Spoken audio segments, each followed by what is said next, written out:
Oke, Assalamualaikum warahmatullahi wabarakatuh. Selamat malam. Waalaikumsalam warahmatullahi. Waalaikumsalam warahmatullahi wabarakatuh. Selamat malam Ibu. Sebentar, mana nih ya? Hmm, Ibu sudah bisa absen belum? sudah?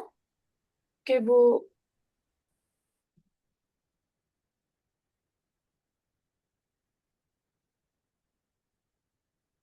Oke, udah kelihatan slide-nya? Kelihatan ya, Bu? Sudah Ibu. Sudah ya. Ya, hari ini kita ngebahas mengenai hidrolisis, kemudian isolasi, sama teknik pemurnian untuk senyawa flavonoid. Ini materinya cuma sedikit, beberapa. Dari beberapa penelitian gitu ya.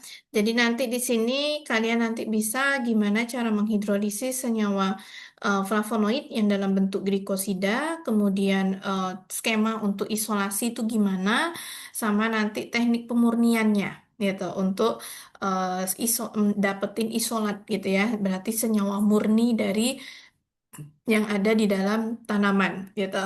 Nah, nanti kalau kita lihat dari apa namanya rangkaiannya gitu ya, flowchartnya gitu kan untuk si senyawa flavonoid kita dapetin yang flavonoid murninya gitu kan, berarti dari tanaman yang kita punya itu kan yang segar, kemudian habis itu kita keringin. Nah, udah kita keringin kan kita harusin gitu ya pas kita mau melakukan yang namanya proses ekstraksi. Berarti nanti dari situ yang simplisia yang kering tadi, yang bentuknya serbuk tadi, itu kita tambahkan dengan solvent atau pelarutnya gitu. Jadi nanti kalau di sini misalkan adalah dia menggunakan etanol 80%. Kemudian nanti kita lanjutkan dengan ekstraksi menggunakan metode yang modern, yaitu salah satunya adalah menggunakan ultrasonik gitu. Nah, nanti di sini setelah selesai kita proses pakai ultrasonik gitu kan untuk proses ekstraksinya, maka selanjutnya adalah kita melakukan fraksinasi. Kita filtrasi dulu. Jadi kita saring dulu untuk dapatin si filtrat dari si ekstraknya tadi gitu ya. Nah, berarti kan nanti filtrat yang kita dapat ini gitu untuk dapetin ekstraknya berarti yang kental ataupun nanti dalam bentuk serbuk gitu ya, kita harus uapkan si pelarutnya itu tadi gitu. Jadi nanti bisa pakai rotary evaporator gitu. Nah, nanti kita bisa dapatkan ekstra kentalnya tadi. Nah, ekstra kental inilah yang biasanya nanti kita gunakan untuk proses selanjutnya gitu ya. Proses untuk sampai dengan apa namanya kita peroleh senyawa murni dari si senyawa yang ada di dalam tanaman tadi gitu. Nah, nanti dari ekstrak yang kita dapat inilah yang nanti kita bisa purifikasi. Jadi kita murnikan gitu ya. Nanti kita bisa menggunakan salah satu caranya itu kita bisa pakai kromatografi kolom. Nah, nanti dari kromatografi kolom ini tadi kita bisa nanti kan dari kromatografi kolom proses gitu kan dielusi, maka nanti kita dapat yang namanya fraksi-fraksi gitu. Jadi nanti fraksinya itu bisa dari satu sampai nanti ratusan gitu ya untuk setiap yang kita ambil gitu. Jadi misalnya, oh saya mau ambilnya per menit, per berapa menit gitu ya. Jadi nanti dibuat seperti itu. Atau misalnya, oh saya mau per berapa warna gitu kan.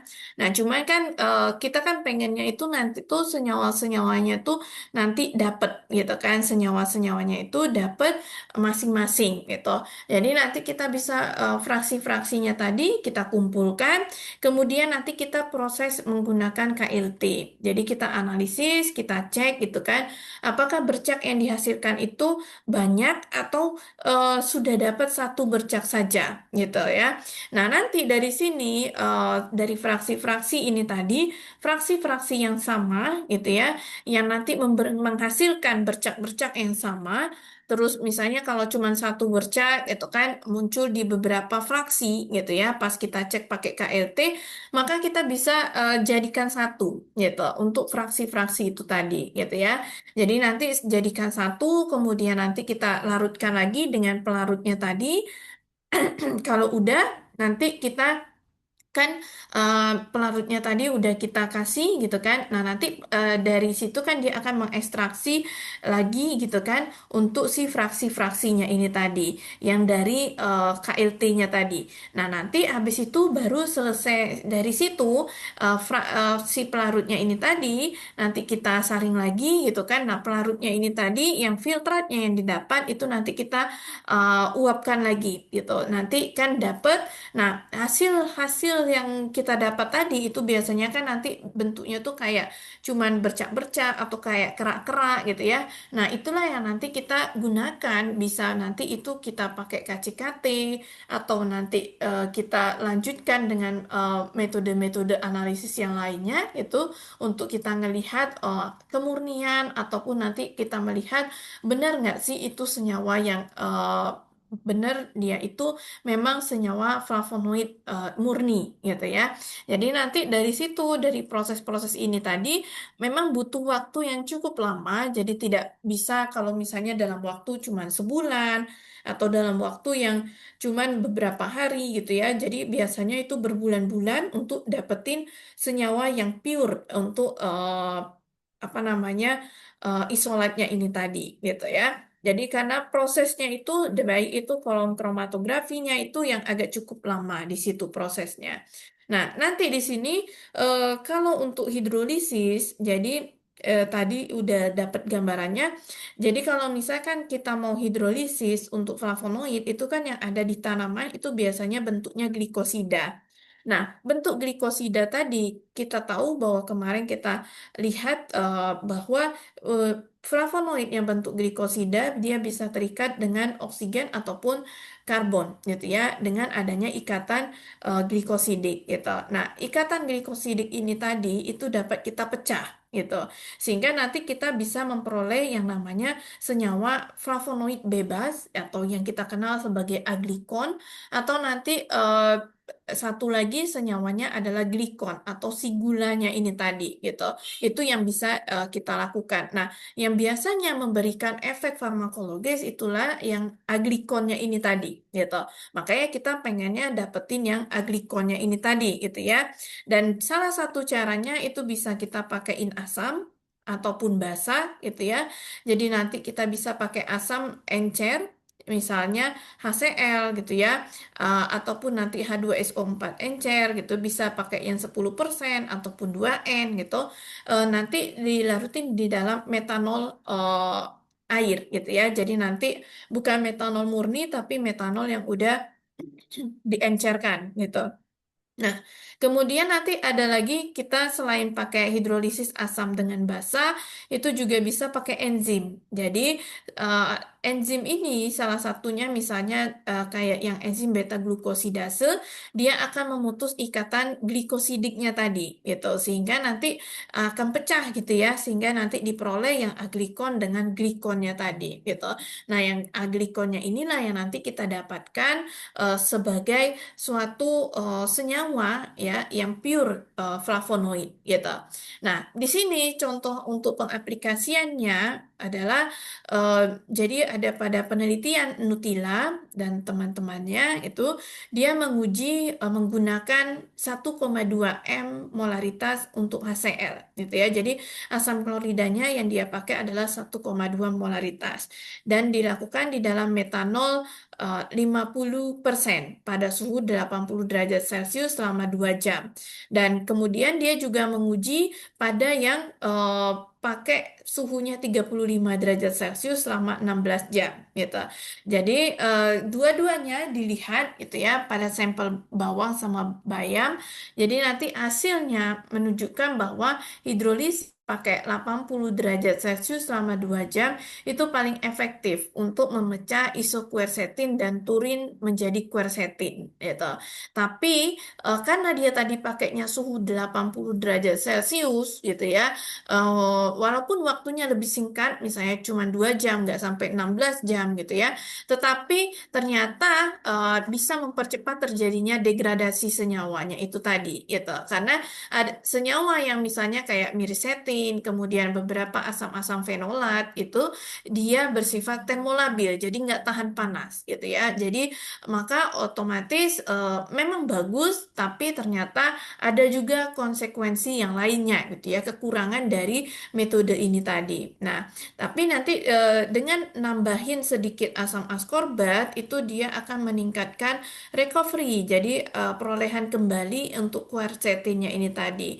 Nah, tapi pada kadar tinggi untuk asam askorbat itu tidak diizinkan biasanya karena dia nanti sifatnya bisa sebagai prooksidan gitu ya. Jadi nanti bukan sebagai antioksidan malah sebagai prooksidan gitu. Jadi nanti yang malah menyebabkan gitu kan terjadinya radikal bebas tadi di dalam tubuh kita tadi gitu.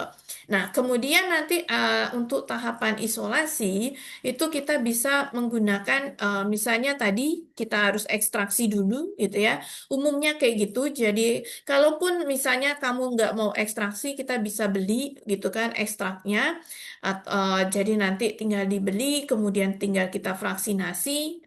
Terus nanti dilanjutkan dengan proses isolasinya gitu. Nah, di sini kita proses ekstraksi, kita bisa menggunakan berbagai metode, bisa pakai metode yang konvensional ataupun yang modern gitu ya. Nanti pelarutnya itu kita bisa menggunakan kalau di FHI, Farmakope Herbal Indonesia, itu untuk pelarut yang diperbolehkan gitu ya, itu adalah air.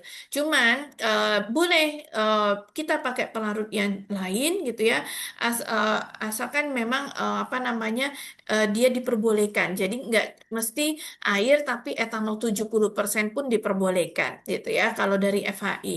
Nah, nanti kalau misalkan ada yang sesuai lagi untuk pelarutnya untuk dapatin senyawa tadi secara optimal, maka itu diperbolehkan. Misalnya, oh saya mau pakai etil asetat ataupun kloroform itu masih diperbolehkan gitu.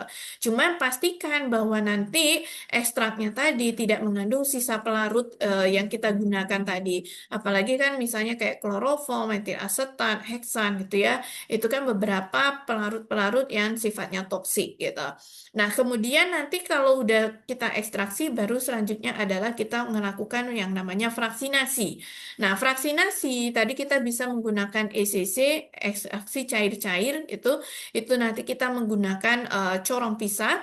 Jadi nanti kalau di sini itu prinsipnya itu pemisahan senyawa berdasarkan eh, polaritas. Jadi polaran dari si senyawanya itu tadi gitu. Makanya nanti kita menggunakan pelarut gitu ya, pelarutnya yang bertingkat gitu. Jadi nanti dari yang non polar dulu, kemudian nanti kita lanjutkan ke semipolar. Setelah itu baru dilanjutkan ke yang polar gitu sehingga nanti kita dapat senyawa-senyawa gitu ya yang misalnya larut di non polar misalnya kayak lemak, klorofil gitu kan. Kemudian habis sudah selesai baru kita lanjutkan lagi kita tambahkan dengan pelarut yang bersifat semipolar. Jadi nanti misalnya kayak senyawa-senyawa apa namanya flavonoid yang bentuk aglikon, kemudian nanti kita bisa lanjutin lagi menggunakan pelarut yang sifatnya polar, bisa nanti kita peroleh yaitu senyawa flavonoid yang dalam bentuk glikosida gitu. Nah, karena kita tahu bahwa flavonoid dalam bentuk glikosida itu dia akan bersifat polar gitu ya. Sedangkan yang aglikon itu sifatnya non polar gitu ya. Apa namanya? Sehingga nanti kita bisa menarik dengan menggunakan bahan-bahan atau pelarut yang sifatnya sama gitu ya, polaritasnya sama gitu dengan senyawa yang mau kita tarik tadi gitu. Nah, di sini contoh aplikasinya adalah ekstrak etanol daun mangga golek itu dihidrolisis menggunakan HCl2N selama 1 jam pada suhu 85 derajat Celcius. Nah, kemudian habis itu dia lakukan ECC dengan etil asetat sama amil alkohol. Nah, nanti fraksi amil alkohol itu ternyata mengandung flavonoid yang kemudian nanti bisa kita pisahkan menggunakan kromatografi kolom gitu. Nah, nanti di sini teknik pemurniannya untuk purifikasi dari ini senyawa-senyawa itu tadi, teknik yang paling sering itu biasanya adalah KLT preparatif, itu masih sering digunakan, ataupun kromatografi kolom gitu. Dan biasanya Orang-orang kalau jumlahnya lebih banyak itu kita biasanya pakai yang kromatografi kolom. Tapi kalau misalnya jumlahnya sedikit itu kita bisa menggunakan KLT preparatif gitu ya. Jadi nanti kalau KLT preparatif kalau jumlahnya sedikit, kalau kromatografi kolom itu yang jumlahnya cukup banyak. Dan biasanya sama-sama kita menggunakan silika gel untuk fase diamnya tadi. Kalau fase gerak itu tergantung dari senyawanya tadi ya kita senyawa yang mau kita tarik apakah sifatnya nonpolar ataupun semipolar gitu. Jadi nanti kita tinggal mainin untuk perbandingan dari si fase geraknya tadi gitu. Untuk pengamatan kita bisa menggunakan kalau untuk flavonoid itu bisa pakai UV kemudian di 254 ataupun di 366 nanometer atau kita bisa menggunakan larutan semprot. Misalnya kita pakai SbCl3 AlCl3 gitu ya aluminium klorida untuk mendeteksi si senyawa flavonoid ini tadi atau bisa juga menggunakan reaksi-reaksi yang semprot lainnya gitu. Nah, ini adalah contoh untuk pemisahan dari senyawa flavonoid dengan kromatografi kolom yang gravitasi gitu ya, berarti bukan yang vakum. Kalau yang gravitasi berarti kita tergantung dari gaya gravitasi yang biasanya untuk kromatografi kolom gravitasi itu biasanya cukup lama gitu ya waktunya karena kan memang tergantung gaya gravitasi sedangkan kalau untuk yang satu lagi tuh kita bisa pakai vakum jadi nanti kita percepat kalau vakum tuh kan dia lebih cepat gitu ya karena bisa langsung disedot gitu tapi juga itu jangan terlalu nyedot banget gitu ya untuk yang vakumnya tadi gitu maksudnya jangan terlalu cepat kita menyedot untuk biar dapat hasil atau fraksinya ini tadi gitu ya. Karena nanti kalau makin cepat kita nyedotnya, dia belum terlalu memisah senyawa-senyawanya tadi gitu kan. Sehingga nanti udah ketarik gitu, udah terambil. Nah, jadi ujung-ujungnya nanti yang pas kita KLT-in itu malah nempel gitu ya senyawa-senyawanya tadi. Pemisahannya malah nggak bagus ataupun nanti di KLT-nya tadi masih beberapa bercak gitu. Nah, di sini kalau untuk pemisahan menggunakan kromatografi kolom yang gaya gravitasi, ini biasanya nanti kalau yang ini lanjutan yang tadi, jadi nanti fraksi amil alkoholnya tadi, gitu ya, itu kan tadi kan dia udah ECC, ECC dapat yang fraksi amil alkohol yang paling ada mengandung senyawa flavonoid, gitu kan, yang banyak. Nah, nanti kita pisahkan fraksinya ini tadi menggunakan kromatografi gravitasi itu menggunakan eluen atau fase geraknya adalah N-butanol banding N-heksan dan banding metanol 4:2:1 gitu. Nah, nanti dari sini masing-masing vial itu nanti dilakukan KLT itu. Nah, nanti baru nodanya kita lihat gitu ya. Kalau misalkan fraksi-fraksi yang diperoleh itu kita uji menggunakan uap amonia. Kalau misalkan dia positif semuanya itu ya, pitanya itu nanti bisa kita kerok gitu. Kita kerok, kemudian kita larutkan lagi dengan fase gerak yang sama gitu ya. Jadi nanti kita dapat isolat flavonoidnya tadi gitu. Nah, kemudian ini untuk hasil yang lain, jadi kita bisa juga tadi pakai kromatografi kolom gravitasi. Kalau misalnya kita lihat di gambar gitu ya, yang ternyata yang apa namanya, yang A, B, C, D, E itu kan kita lihat masih banyak bercak gitu kan.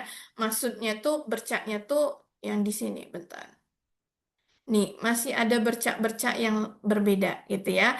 Berbeda dengan yang FGHI gitu. FGHI itu bercak yang dihasilkan satu gitu ya. Satu tuh maksudnya totalan pertama cuma satu, totalan kedua satu, totalan tiga satu, totalan empat juga satu.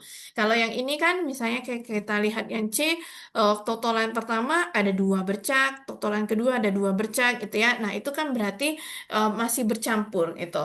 Nah, untuk yang di sini FGHI ini tadilah yang kita ambil dijadiin satu fraksi gitu.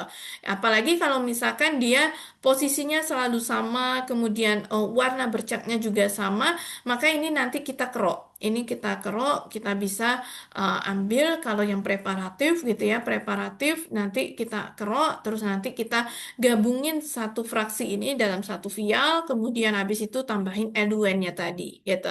Nah, nanti dari situ kita bisa dapat satu senyawa ini tadi gitu ya. Nah, nanti kalau di sini kalau dia ini bukan pakai AlCl3 untuk penampak nodanya tadi, bercaknya, tapi dia menggunakan uap amonia gitu. Nah, uap amonia ini memang bisa juga digunakan, tapi harus hati-hati gitu ya, karena terkadang ada beberapa senyawa flavonoid itu biasanya tidak begitu umum menggunakan uap amonia ini tadi gitu. Cuman untuk di sini kan yang dihasilkan adalah senyawa isoflavon gitu ya. Jadi nanti senyawa isoflavon inilah yang diperoleh gitu ya, karena dia punya bercaknya itu warnanya biru muda gitu kalau dilihat gitu ya. Kalau udah diuapin pakai amonia kemudian diamati pada UV 365 nanometer gitu, dan fluoresensinya biru muda. Nah, ini menandakan bahwa pertama kita harus hati-hati. Kita bisa juga menggunakan apa namanya, kita bisa validasi gitu ya, menggunakan apa larutan semprot yang berbeda gitu. Jadi nggak mesti larutan semprot yang sama. Kan ini kan amonia yang pertama. Nah, kalau misalnya kita nggak yakin apakah itu beneran senyawa flavonoid atau tidak gitu ya. Nah, larutan semprotnya itu tadi bisa kita ganti. Kita ganti bisa menggunakan tadi pakai AlCl3. Dia kan memang aluminium klorida memang lebih spesifik gitu ya untuk senyawa flavonoid yang biasanya nanti bercaknya warnanya kuning gitu. Nah, jadi nanti di sini kita bisa ngelihat gitu ya untuk perbandingan aja apakah dia beneran senyawa flavonoid atau tidak gitu. Nah, atau misalkan tadi kita bisa nanti lihat gitu kan apakah kalau misalkan tadi yang bercak yang ini yang udah digabung gitu kan. Nah, nanti digabung jadi satu gitu. Nah, ini yang preparatif. Kalau yang ini kan KLT analitik. Nah, kalau yang KLT preparatifnya ini tadi, nah yang misalnya yang bercak yang ketiga gitu, misalnya yang mau diambil gitu kan, maka bercak yang ketiga inilah yang kita kerok gitu. Jadi kan kalau di sini kan tadi dia menyatakan bahwa dia warnanya biru muda gitu kan. Jadi ini digabung FGHI itu digabung terus ditotol dengan di KLT preparatif ditotol sampai ujung dari ujung sini sampai ujung sini. Jadi nanti di penotolan di bawah sini ya. Jadi nanti di sini ditotol dari ujung situ sampai ujung sini. Nah, nanti di elusi gitu kan nampaklah bercak-bercak kayak gini gitu. Nah, ini kan berarti terjadi pemisahan gitu ya. Pemisahannya lumayan bagus gitu. Nah, kemudian kita lihat yang tadi dia bilang dia warnanya biru muda gitu kan. Kita lihatlah yang warnanya biru muda ada yang di pita yang nomor 3 gitu. Nah, pita nomor 3 inilah yang nanti kita hitung nilai RF-nya berapa gitu ya.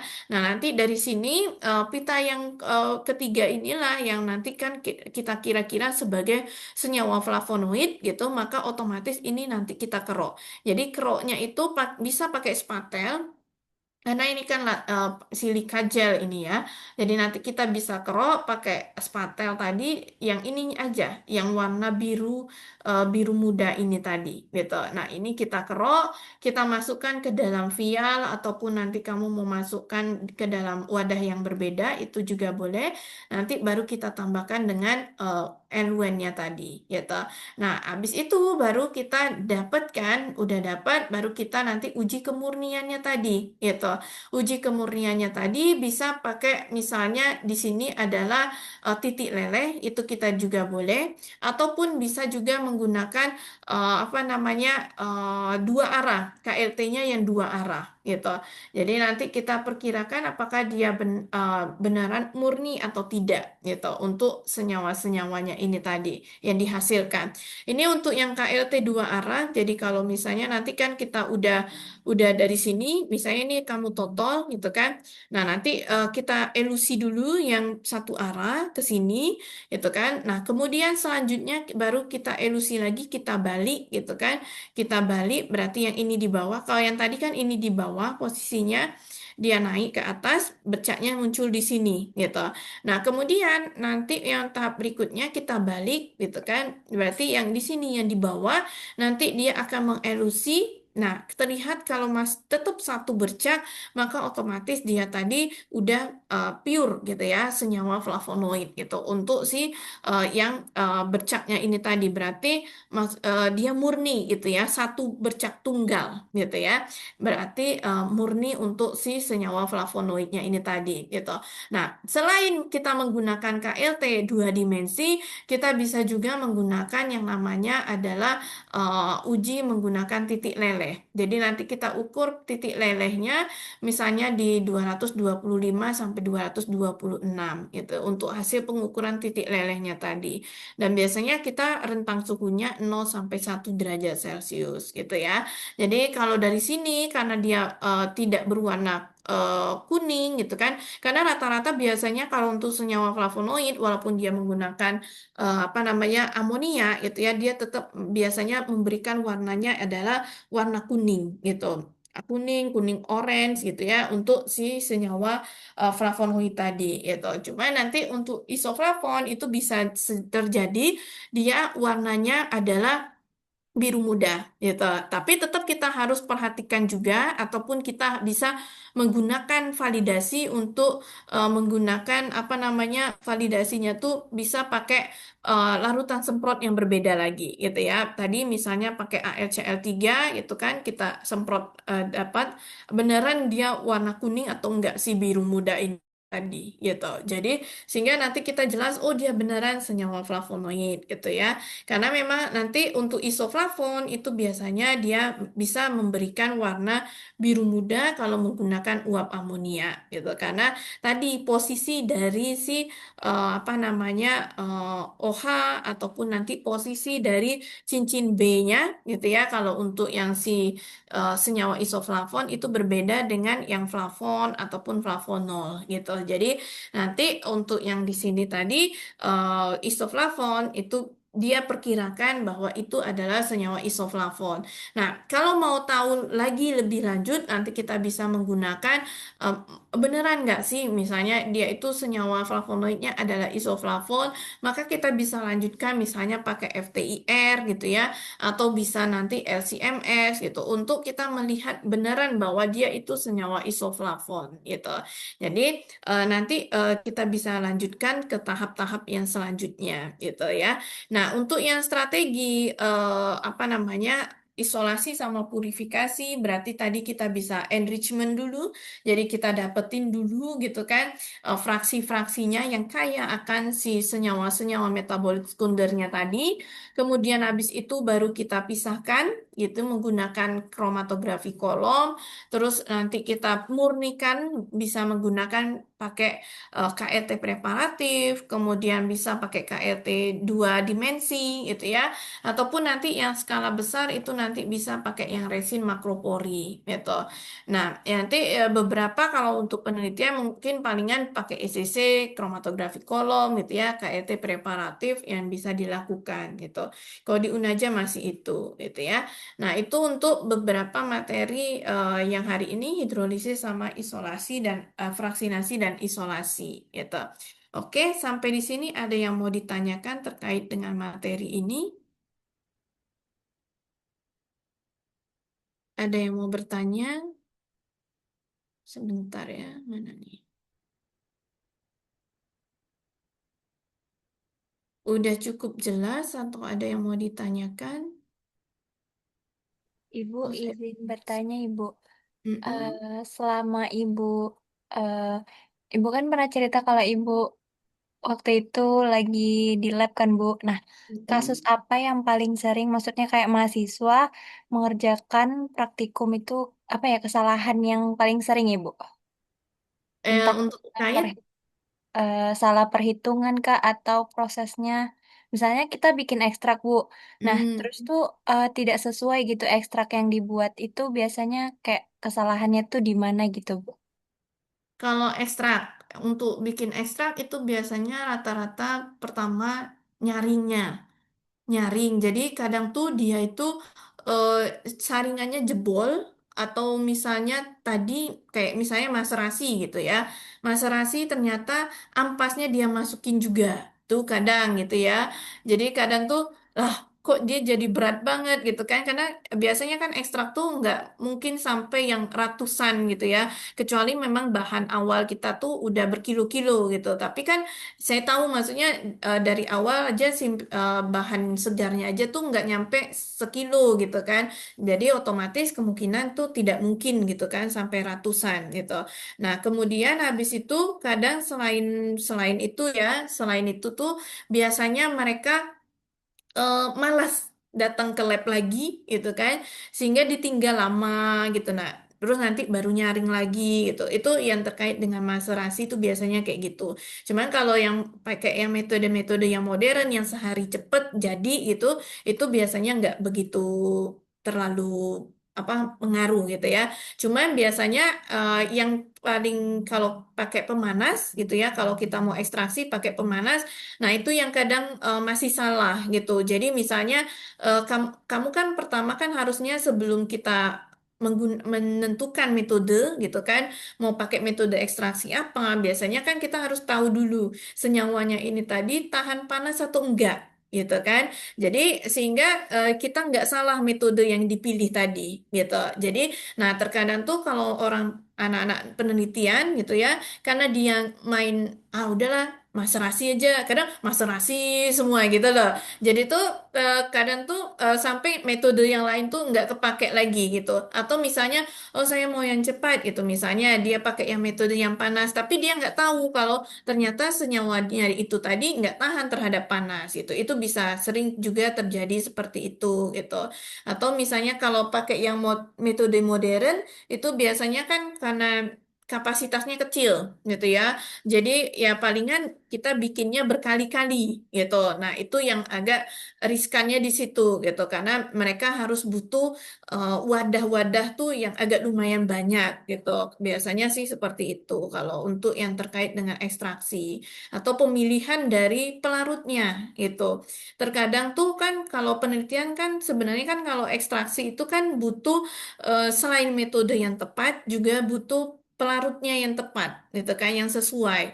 Nah, terkadang karena mereka berpikirnya adalah etanol 70%, jadi semua tuh 70% gitu. Tapi giliran ditanya, kenapa kamu pilihnya 70%? Nah, dia nggak tahu gitu. Alasannya tuh kenapa 70%. Padahal kan sebenarnya mungkin ada dari penelitian orang lain gitu kan. Makanya kita harus literatur dulu. Literaturnya tuh kan kita kumpulin dulu kan, kita review gitu kan.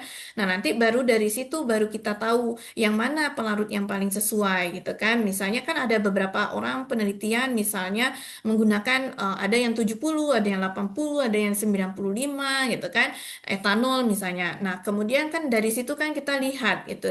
Etanol yang mana yang paling bagus, rendemennya yang mana yang paling oke gitu kan. Kemudian yang mana yang kadarnya yang paling bagus kalau misalnya dia sampai ke uji kadar gitu. Nah, dari situ kan kita bisa ngelihat, oh misalnya etanol, emang etanol 70% misalnya, atau yang terbagus ternyata etanolnya yang 95% gitu. Nah, itu yang masih kurang gitu. Biasanya studi literatur yang seperti itu yang biasanya masih kurang mereka untuk dapetinnya gitu ya. Maksudnya apa sih menarik kesimpulannya tuh yang belum bisa gitu. Jadi terkadang terkendala di situ gitu. Terus yang tadi metode juga gitu ya. Kenapanya itu dia masih juga kurang tahu gitu. Terus derajat kehalusan itu kan juga pengaruh gitu ya. Derajat kehalusan dari si simplisianya tadi kan ada yang terlalu halus ataukah nanti yang sangat halus gitu kan atau yang agak kasar gitu kan atau yang kasar. Nah, yang mana yang untuk ekstraksi gitu kan. Nah, itu yang masih belum tahu gitu. Itu kalau dari segi ekstraksi untuk dapetin ekstrak tuh masalahnya palingan di situ gitu yang belum terlalu bisa gitu ya untuk menelaah si literatur-literaturnya itu tadi. Jadi kalau mau penelitian tuh biasanya kita harus banyak-banyak baca literatur. Makanya kalau misalnya, oh saya mau penelitian tanaman A gitu kan. Nah, maka kamu harus cari tahu tanaman A itu tadi gitu, yang udah diteliti sama orang lain itu apa saja gitu. Terus pelarut yang dipakai apa? Kamu lihatin gitu kan, kamu baca gitu. Nah, terus habis itu nanti kan kita bikin tabel, kita bandingin gitu kan. Nah, nanti dari situ kita bisa ngelihat yang mana yang paling bagus gitu. Jadi biasanya sih kalau saya tuh kayak gitu, saya suruh baca dulu, cari dulu, kemudian dibikin tabel.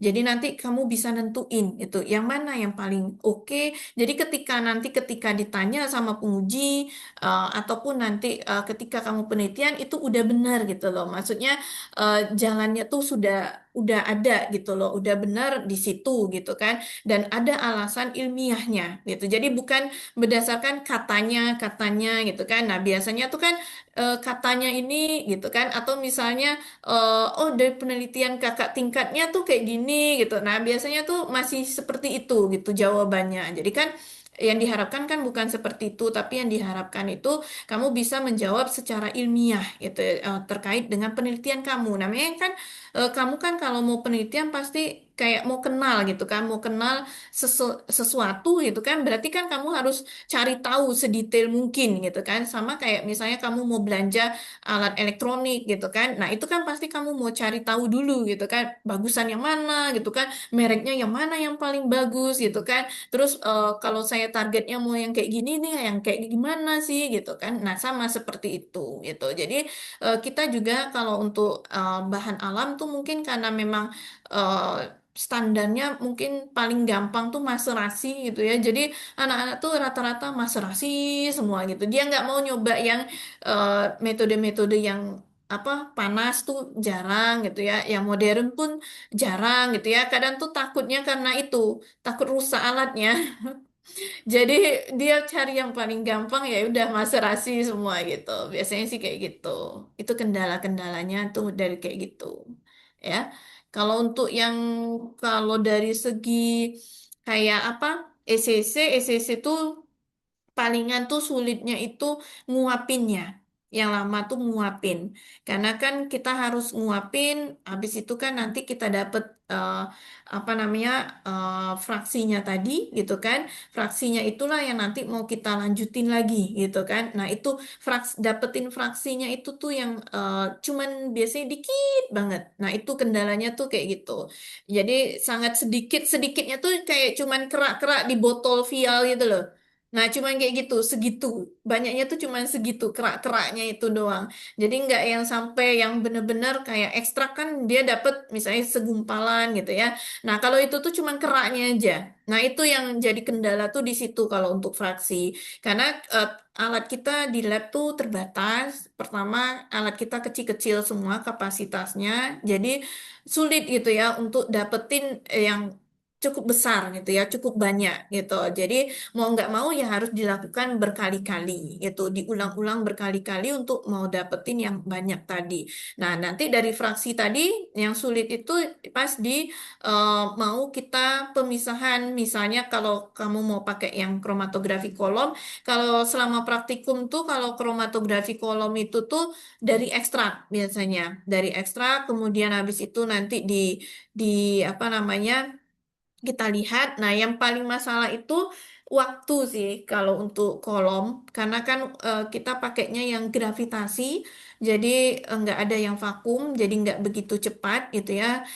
Terus waktu praktikum juga terbatas, jadi mau nggak mau tuh eh, kolomnya tuh belum mampet, belum padat gitu ya. Jadi sehingga kolom silikanya belum padat sehingga eh, kadang tuh belum begitu bagus gitu ya untuk pemisahan tadi gitu. Biasanya kan harusnya kan kita harus tunggu kan, harus tunggu terus harus sering kita alirin gitu ya. Nah, cuman karena terbatas, waktu terbatas, terus mahasiswa juga kan waktunya terbatas karena kan ada kuliah-kuliah yang lain juga, kecuali memang dia mau penelitian kolom gitu ya. Cuman itu lama banget. Jadi biasanya kalau untuk skripsi kita nggak pakai yang kolom gitu. Kolom kita juga kecil gitu ya, karena kolom kecil mau nggak mau kan berarti terbatas bahannya cuman bisa dikit-dikit gitu kan. Nah, otomatis nanti dapat fraksinya pun jadi dikit-dikit gitu. Jadi agak susah gitu ya dan lama sekali itu. Mereka aja tuh sehari tuh cuman untuk bikin apa kolom silikanya aja itu pun juga belum padat gitu ya, karena kan harusnya kan sering dialirin gitu ya biar dia memadat gitu kan. Nah, karena dia ditinggal aja gitu kan, jadi tuh agak tidak memadat banget gitu. Jadi masih kayak apa namanya, kayak silika gel tahu ya, yang basah yang kayak gitu. Nah, masih yang kayak gitu gitu. Harusnya kan kalau padat tuh kan dia putih warnanya gitu ya. Nah, jadi masih belum kayak gitu. Terus habis itu ketika dimasukin si sampelnya tadi, kadang tuh karena dia ada retak-retak, jadi tuh biasanya masuk ke dalam retakannya itu tadi. Nah, itu yang terkendala biasanya kalau untuk kolom tuh di situ gitu. Sulitnya tuh di waktu, kemudian kolomnya kecil, terus apa namanya, sulit untuk lakukan telaten tuh juga kurang gitu ya.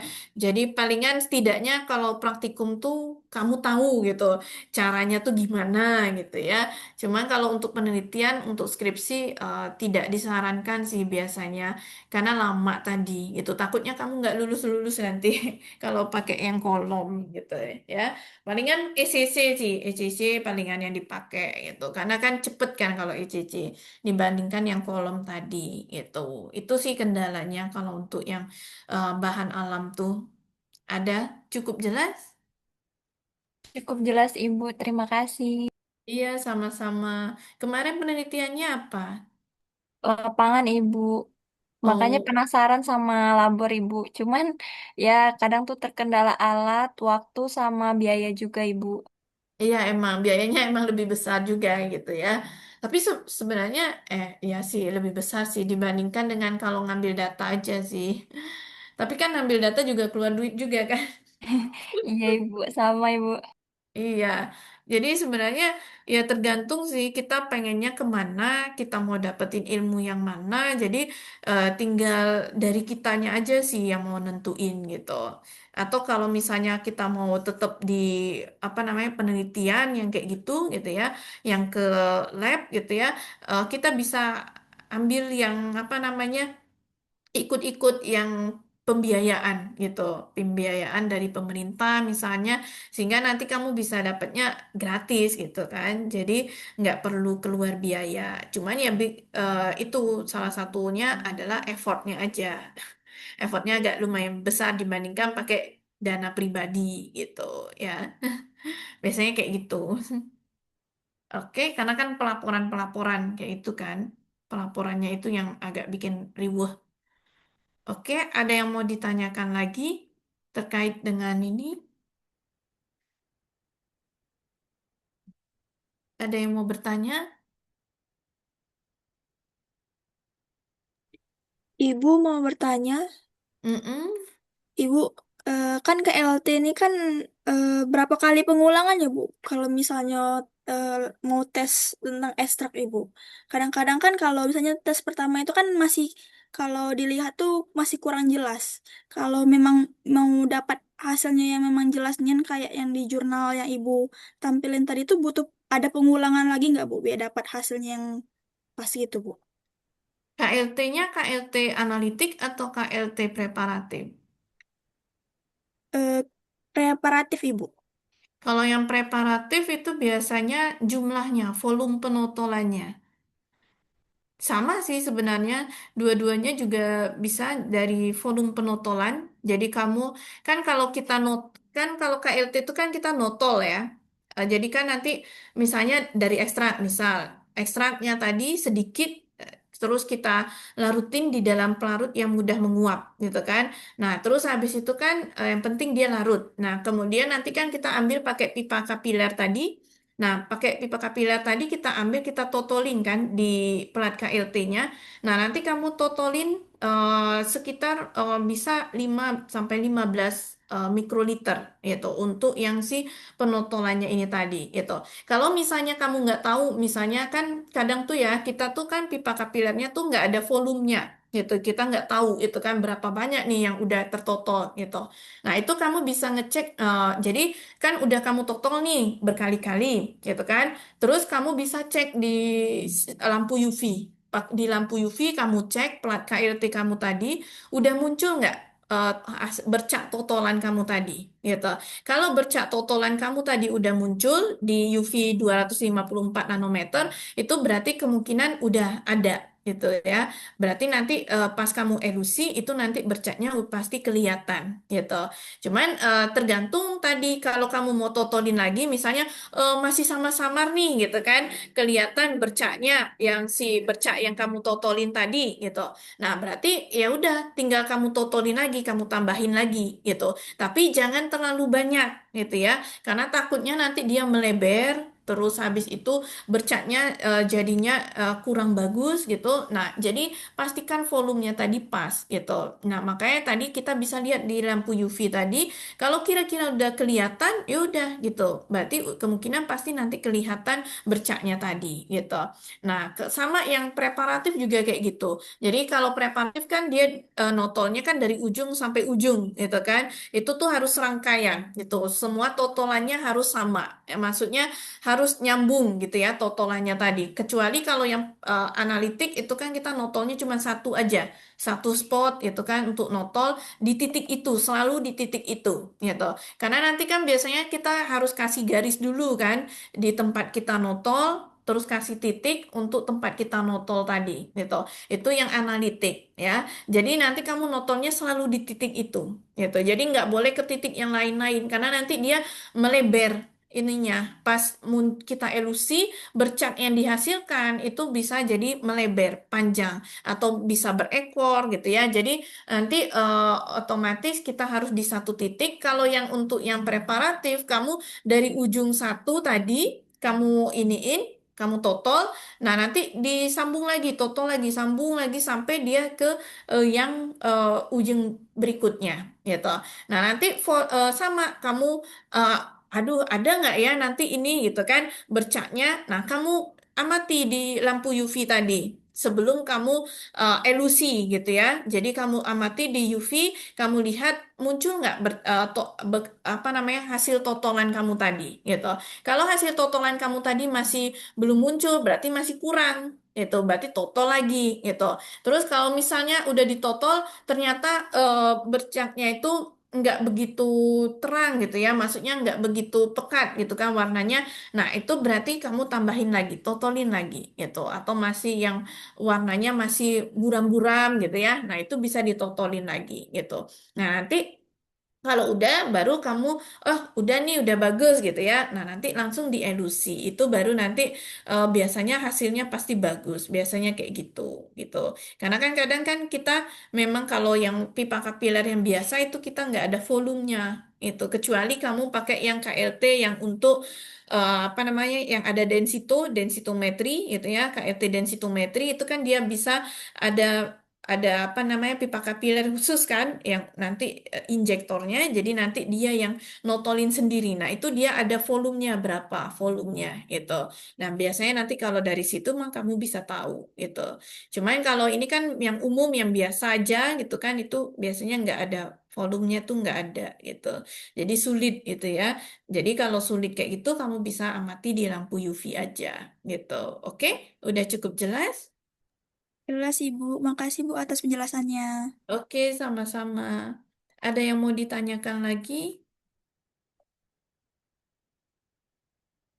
Ada yang mau bertanya lagi?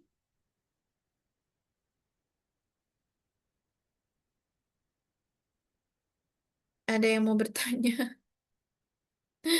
Oke, udah pada Cukup Ibu. Sepertinya tidak, Ibu. Cukup Ibu, udah cukup Ibu.